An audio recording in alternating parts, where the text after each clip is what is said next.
Está la historia de cómo un error de Washington se convirtió en una operación de encubrimiento en Caracas y por qué los presos políticos que supuestamente fueron liberados hoy pueden estar en una situación más peligrosa que ayer.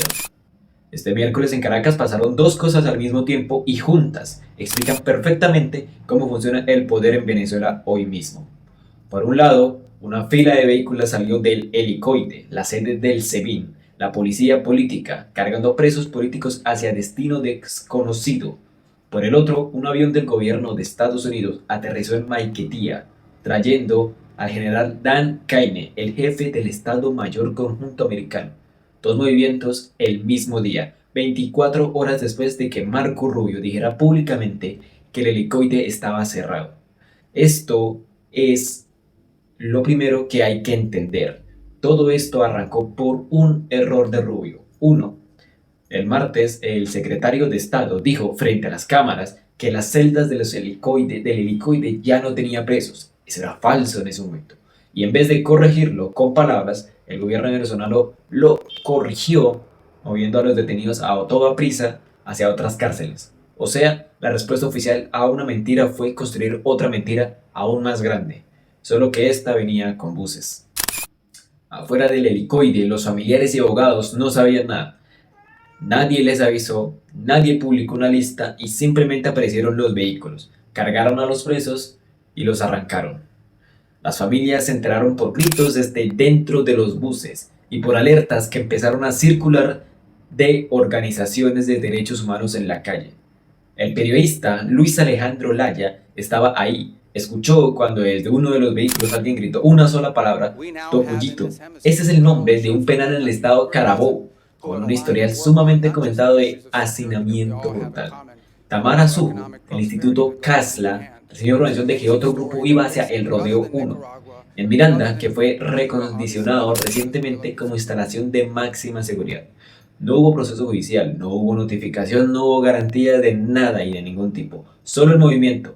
Y mientras eso ocurría, el operativo de seguridad reprimía cualquier lente que intentara registrarlo. Agentes del SEBIN detuvieron a la periodista Mayorín Méndez mientras documentaba lo que pasaba fuera del edificio. El Sindicato Nacional de Trabajadores de la Prensa exigió su liberación. Los fotógrafos Miguel Gutiérrez y Leonardo Fernández también fueron arrestados en el lugar y soltados poco después.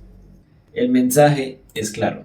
Si intentas encender una luz aquí, si intentas revelar la verdad, te la van a apagar sí o sí.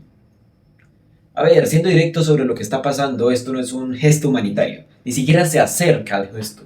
El régimen movió a esos presos porque Rubio dijo algo incorrecto en público y la presión internacional fue inmediata. Miraflores necesitaba construir una escenografía que hiciera ver que Rubio tenía razón, aunque no la tuviera. Entonces sacaron a los presos del helicoide para que el helicoide quedara vacío. Y listo, la afirmación del secretario de Estado de repente se cumplió.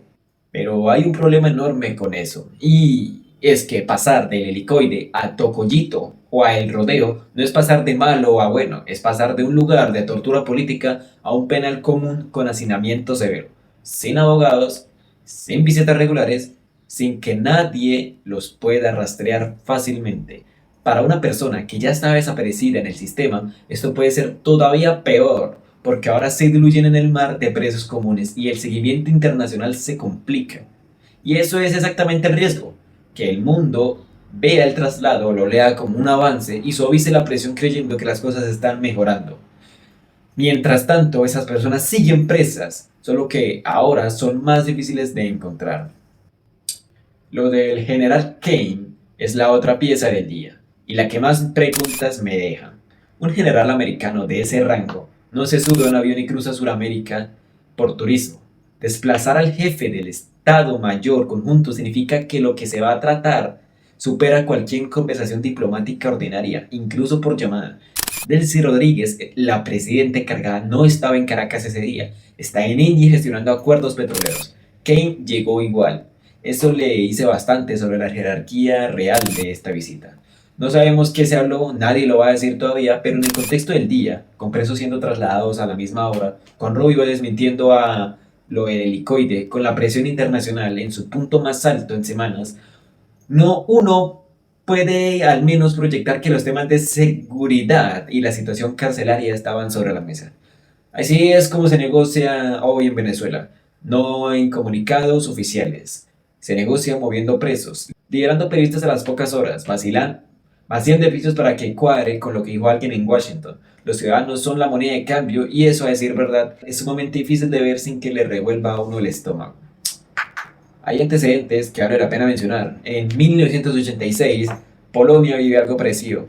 La dictadura comunista estaba asfixiada por sanciones occidentales, sin acceso a crédito internacional y con la economía hundiéndose.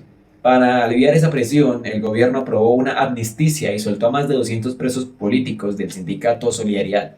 No fue por compasión, ni nada de eso parecido. Fue una transacción, una maniobra para abrir la válvula. Lo interesante aquí es lo que hicieron los movimientos civiles con ese espacio.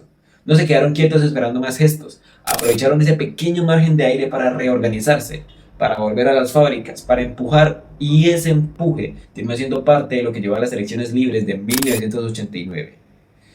El camino fue largo y sumamente doloroso, como vengo repitiendo en todos los videos. Venezuela todavía tiene mucho camino, pero la lección es que un gesto forzado por presión externa puede ser una grieta si la gente decide meterle el pie antes de que se cierre. La pregunta que queda abierta es si Estados Unidos va a aceptar este traslado como un avance real o si el viaje del general Kane va a exigir algo más concreto. Porque si se conforman con que el helicoide esté vacío sin preguntar dónde están los presos ahora, el régimen habrá conseguido lo que buscaba. Cambiar la presión a cambio de nada, literalmente. Un movimiento de tablero, no un cambio de juego. Un movimiento, una otra capa a la pared, no el cambio de la pared. Y los presos seguirán ahí, en algún lugar, sin que sus familias sepan exactamente dónde. Venezuela está atravesando muchos cambios superficiales últimamente. Cambios superficiales. Ven unas cosas aquí y hacen otras cosas allá. Pero a la hora de la verdad, todo el mecanismo interno, todas las corrupciones y todas las personas que estaban en el poder antes siguen en el poder ahora. Entonces, ahí uno es donde se pregunta, ¿de verdad qué debe llegar a pasar para que Venezuela pueda sanar? Me pregunto eso constantemente. Entonces, si ustedes piensan y creen qué es lo que debería pasar, qué es lo que el pueblo debería hacer, qué es lo que las personas deberían hacer y actuar para que Venezuela tenga un cambio estructural, qué es lo que debería suceder y acontecer. Los leo en los comentarios y esta fue la noticia del día de hoy. Muchas gracias por el apoyo, Venezuela. Nos vemos luego.